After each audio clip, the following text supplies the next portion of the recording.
everyone. Welcome to the BGG Live. I'm Ashanti Golar, the founder of the Brown Girls Guide to Politics, and I'm excited to be here for our Black History Month Spotlight series.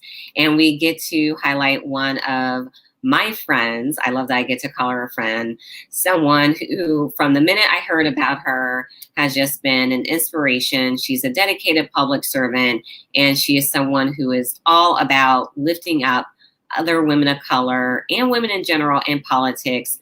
Tishaura Jones, who is the treasurer for the city of St. Louis, Missouri, and who is running for mayor. So Tishaura, welcome. Hi, Ashanti. Good to see you. Good to see you. Thank you for taking the time off from the busy campaign trail to talk to the BGG community. And we're going to dive all into your race. But in true BGG fashion, the first thing that I have to ask you is, how did you get started in politics? What drove you to be involved in changing democracy and improving people's lives? So I'm going to tell your viewers a secret. I never wanted to be a politician. My dad was a politician. He was the former comptroller for the city of St. Louis, and his career didn't end in the best way. And I swore off politics. I said, you know what? I don't think this is for me. But my mama, God rest her soul, always said that, you know, the quickest way to make God laugh is to tell him what you won't do. And so, you know, there's a sort of what do they call it? Latent DNA sitting inside of me. And I was appointed to committee woman for the 8th Ward in St. Louis by Lisa Suggs. And she's a real powerhouse, local powerhouse in St. Louis politics and Democratic politics. And she saw something in me I didn't see in myself, and appointed me to fill out her term as committee woman. And then I got bit by the bug and was committee woman for 6 years. Then after that, I ran for state representative and then ran for treasurer, and here I am. So tell us, what made you want to run for treasurer? What was it about that position that really interested you? But I also think this is a good time to do a little civic engagement and let people know, why is your city treasurer so important? I mean, I follow you on Twitter. I watch everything that you're doing. So I've even learned a lot about the role of the treasurer. And there's so much influence that this role has, and people should really be paying attention to it. They really should. So in most cities, the treasurer isn't an elected position, but in several cities it is. So San Francisco, Chicago, St. Louis, maybe Richmond, Virginia, and several other cities. But the treasurer typically is the tax collector or the cash management and investment officer. In St. Louis, the treasurer is the chief cash management and investment officer, but also in the state of Missouri, it's like this and nowhere else but St. Louis. The treasurer is the parking supervisor. So I'm responsible for parking meters, parking tickets, and several garages and surface lots. But, you know, with all of that money, because that brings in a lot of money, comes a lot of power. And I decided to use my power for good and not evil. So we invest a portion of our revenue from parking into financial empowerment initiatives. So 5 years ago, I started the Office of Financial Empowerment, which is one of the first of its kind that sits in a city seat. And we do financial empowerment initiatives in the community, in churches, rec centers, wherever 2 or 3 are gathered, we try to be there.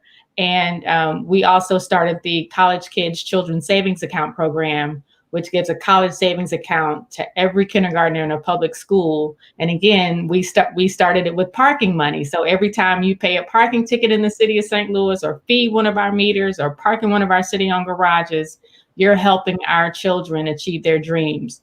So far we have over 18,000 children with over $1.4 million saved for their future. And we add to their accounts when they or their families do good things like match savings, good attendance, or parents' participation in financial education courses. And we do the financial education piece because we use it as a 2-generation strategy We use the child as an entry point to the family to increase the family's financial capability. And programs like this, research shows that children with less than $500 saved are 3 times more likely to go to college and 4 times more likely to complete college than children without savings. And studies have also shown that college savings accounts are a tool to reduce the racial wealth gap in the United States. I remember when I was seeing you roll all that out, I just thought it was genius. But back when we did in-person things, I just love the photos of you at events and seeing kids so excited to learn about money and saving money, which we know is so important at a young age. And you do amazing work. You inspire the work of other people. But we know that being a accomplished, unapologetic Black woman in politics, you also face that negativity. And I just have to say, I admire how you always handle it with such grace and style and class, because sometimes I want to fight people for you with the things that they be saying. So how do you deal with all that negativity? And what advice would you have for women who are dealing with it? And most of our watchers know I'm the president of Emerge. That's my full-time job. That's what I do.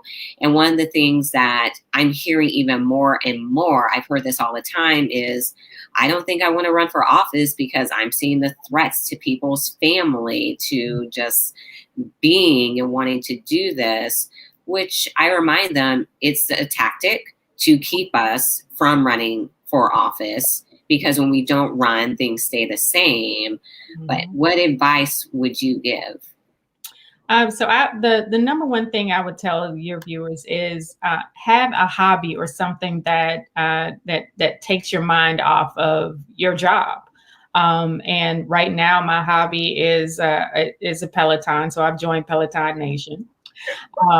Yeah, I see y'all in the chat all the time. Like everyone's on their Peloton. I'm Team Maxi Climber, but oh, nice. Well, at any rate, you got to find something that keeps you healthy, because politics is also very sedentary at times. You're in meetings all day, and now everybody's at home, so we're literally in front of our computers all day.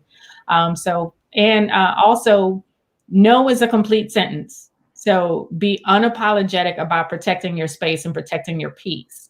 If you can't do it, if you don't feel like doing it, don't apologize for saying no and needing time to yourself.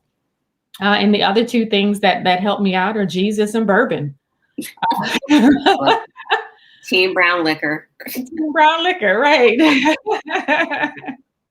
I love it. So you are running for mayor again. I was so excited to see that you were doing this. So tell us a little bit more about, from city treasurer to mayor, what made you want to do the jump, which I am all for. I'm all about women advancing to higher offices. I don't believe in the whole, you just need to bloom where you're planted, because I also believe that's a bunch of BS, because we know for most women, they didn't even want them to run in the first place. And the whole bloom where you're planted is, well, you're here, but I don't want you to go further. But I'm so excited about your race. So tell everyone about your race for mayor and what are some of the things that you want to accomplish for the city of St. Louis? Yes, so this is my second time running for mayor. In 2017, I ran and was in a crowded field, and we split the Black vote, or they split the Black vote, not me. I came within 888 votes shy of winning, and that number has haunted me for a long time. But and I prayed long and hard before deciding to run again.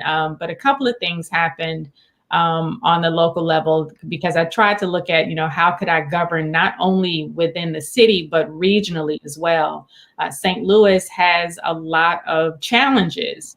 We had the most violent year on record in the year 2020, and 90% of our gun deaths are African American. Unfortunately, we have the highest number of police involved shootings per capita than of 100 cities in the country. And these, startling statistics don't paint a picture of a city that people want to move to. So we are losing population.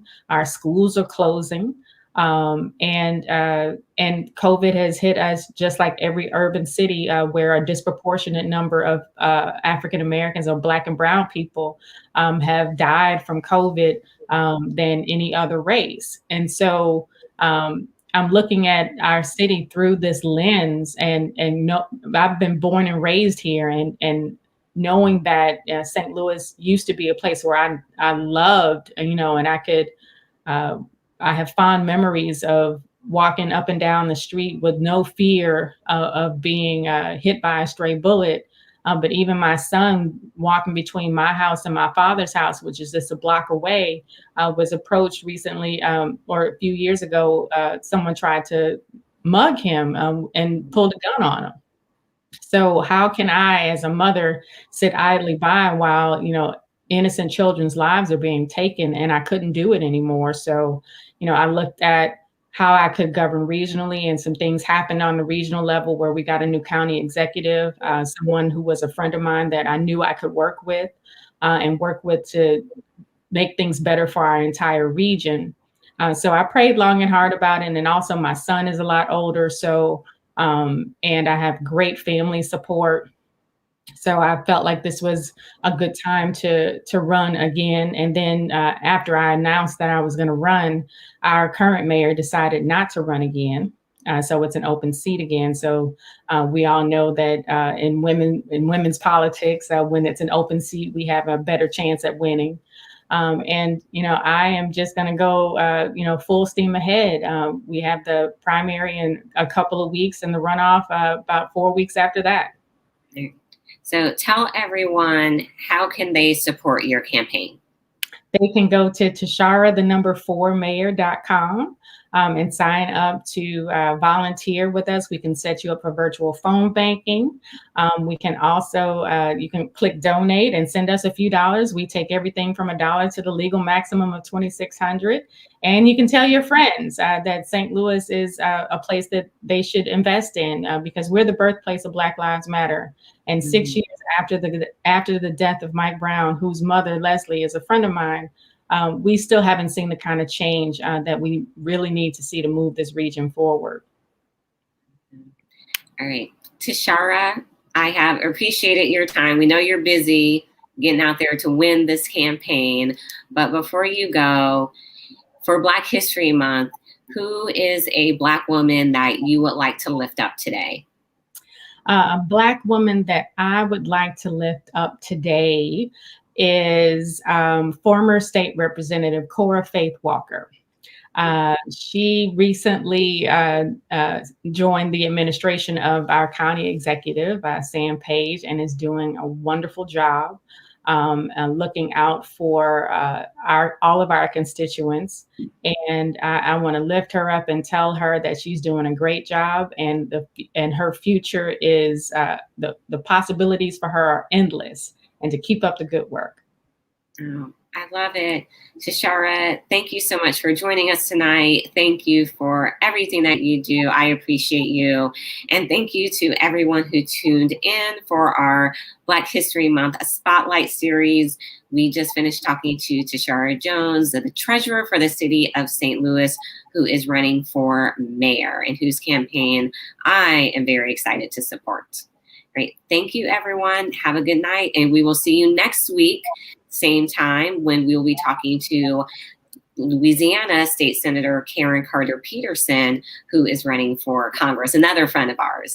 Yeah. So really, like Tishaura, KCP, of course I had to highlight both of my faves for Black History Month.